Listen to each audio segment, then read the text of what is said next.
Welcome to the Brain Alpha. Have you ever looked at someone who's just incredibly successful and thought to yourself, was that all just pure talent and grinding it out, or did they get seriously lucky? I mean, we all know people who are super hardworking, super talented, but they just seem to struggle their whole lives. And then you see others who just breeze their way to the top. It can be incredibly frustrating, right? Well, check this out. A really fascinating study came out recently that gave us a pretty startling answer, and it even won an award for being so clever. It suggests that luck isn't just a little part of success, it might actually be the biggest part. So let's dive into how they figured this out. Okay, so scientists basically created a mini virtual world. They put 1,000 people in it, all starting out at 20 years old, and gave every single one of them the exact same amount of money. The only thing that was different was their talent, which was spread out on a classic bell curve.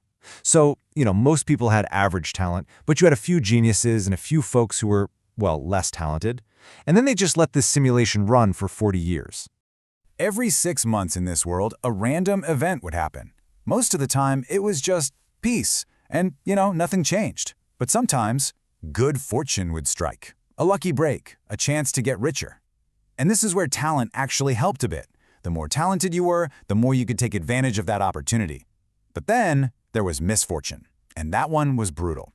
Your wealth just got sliced in half, and it didn't matter how talented you were at all. So, fast forward 40 years. All the participants are now 60 years old. They've gone through 80 of these random events. So who do you think is the richest person in the simulation? You'd bet on the genius, right? The one with the top-tier talent who could maximize every single good opportunity? Nope, the answer was totally shocking. The wealthiest person, by a long shot, was not the most talented one. Not even close. It was just an average person with average talent who got ridiculously lucky. This person had a ton of good fortune events pop up, and this is the crucial part, they never got hit with a single misfortune event. And here's where it gets really crazy. Look at how the money ended up. The final distribution of wealth was almost a perfect match for the real world. The top 20% of the people ended up with 80% of all the money. The simulation basically showed that random chance, all by itself, was enough to create the massive inequality we see all around us. Now that's a wild result from a simulation, but real-world data completely backs it up. So why don't we see it? Why are we all so convinced that success is just a simple formula of skill plus hard work? Well, it turns out our own brains are kind of working against us. We've got some powerful psychological biases that make us blind to luck. And you can see this effect everywhere. Just look at professional hockey players in Canada. It's wild. A full 40% of them are born between January and March. Why? Because the age cutoff for all the junior leagues is January 1st. So the kids born in January are just a little bit older, a little bigger than the kids born in December of the same year. They get picked for the better teams, they get better coaching, and that tiny little initial advantage, just a lucky birthday, snowballs over years and years. And believe me, this isn't just some weird hockey thing. Take university admissions. The average income for the parents of a Harvard student is something like $165,000. And it's the same in other countries. Over half of the students at Tokyo University come from high-income families. Really, the biggest predictor of your own success might be the biggest lottery of all, what country you happen to be born in. So why do we ignore all this evidence? Well, the first culprit is something called the self-serving bias. We are just hardwired to think that our successes are because we're awesome and skilled, but our failures, that's just bad luck or someone else's fault. You see this when you ask couples what percentage of the housework they do.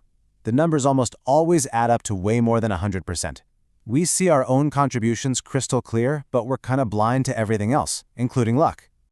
And the second bias is a big one, survivorship bias. We only ever hear the stories from the winners, right? The survivors. And they tell this neat and tidy story about their grit and their talent. What you don't hear are the thousands of stories from people who had the exact same level of grit and talent, but just had one unlucky break that wiped them out. Okay, so this is all a little bit depressing, isn't it? The world is just cruelly random. Are we just, passengers along for the ride? Well, not exactly. Science actually suggests there are real, concrete things you can do to get lucky, to tilt the odds in your favor. It really boils down to 3 main strategies. First, you've got to increase your at-bats. Just create more chances for luck to even find you. Second, you have to expand your network because a lot of success is just about perception. And third, and this one's tough, you can never give up. Let's start with that first one. Since lucky breaks are random, it's really just a numbers game. If you stay home all the time, you're only ever going to get peace. But if you're constantly trying new things, meeting new people, putting your work out into the world, you're basically just rolling the dice more often. And more rolls means more chances to hit the jackpot. All right, now for that second point, expanding your network. This is so important because success isn't just about how good you are. It's about how good other people think you are. There is this amazing experiment that proved this perfectly.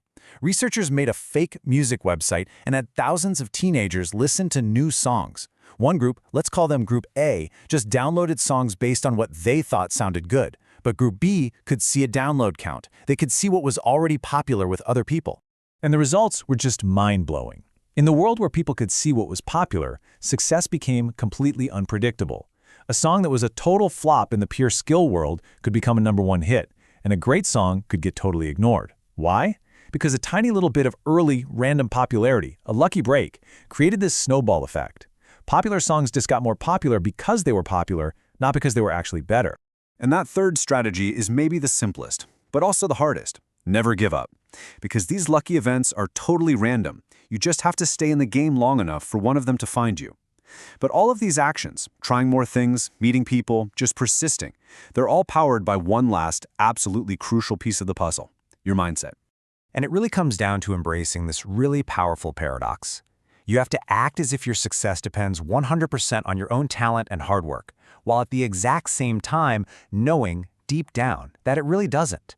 It's about controlling the things you can control, like your effort, without getting arrogant about your wins or totally defeated by the things you can't control. A big part of this is just actively choosing to believe that you are a lucky person. And doing that has 3 huge payoffs. First, you will literally start to see more opportunities. You know that classic story of the 2 shoe salesmen? One goes to a new place and says, "This is awful, nobody here wears shoes." The other one says, "This is amazing, nobody here wears shoes." Believing you're lucky makes you see the opportunity, not the dead end. Second, you'll just be a happier person. When you recognize all the good fortune you've had, it creates gratitude, and that's directly tied to feeling good about your life. And third, people will like you more. It's true. A study had people read interviews with entrepreneurs. When the entrepreneur gave credit to both their skill and their luck, readers thought they were kinder, more humble, and just someone they'd want to hang out with. Acknowledging luck actually makes you more likable. So let me ask you, are you lucky? Well, the simple fact that you're able to sit here and watch this means you've already won a massive cosmic lottery. You were born in a time and a place with access to knowledge and opportunities that most people throughout all of human history couldn't even dream of. That's not something you earned. That's a head start. So the real question is, what are you going to do with it? Thank you for watching. If you enjoyed this, please subscribe to the channel, give us a thumbs up, and help us build the hype. See you in the next video. Bye-bye.